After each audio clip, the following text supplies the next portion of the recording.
Thank you, Lord. Thank you.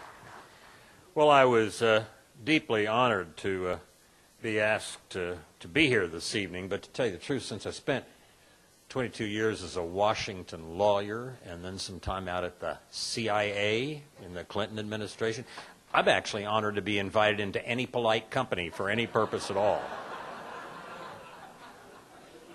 We probably ought to get one thing out of the way quickly. I always get asked it anyway. I may as well.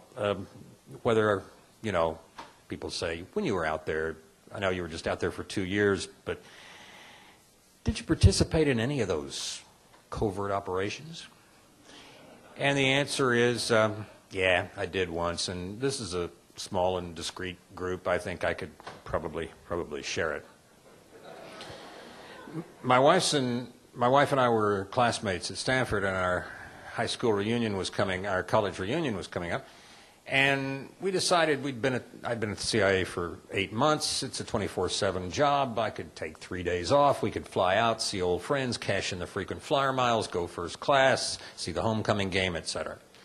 First thing that happened is my chief of security at the CIA said, actually, Mr. Director, we want Mrs. Woolsey to go on a different flight because we can't have anybody named Woolsey on the flight. I said, but wait, my name's Woolsey. He said, oh, no, sir, you need to fly an alias. And, of course, my first thought was, uh-oh, there go the frequent flyer miles. So we take my wife to the airport, put her on a flight to San Francisco. She's sitting there in her nice first-class seat, sipping a glass of Chardonnay, and takes off. My 2 security men and I go to another plane. As we get on, they stop by the cockpit. In those simpler times, just showed the pilot and the chief flight attendant that they were carrying weapons, showed her cards that said that they were authorized to by the federal government. We go back to the back row of coach, the 3 seats right in front of the bulkhead where you can't even lean back. I'm wedged in between these 2 big guys for 6,000 miles, or for 3,000 miles, 6 hours of flight.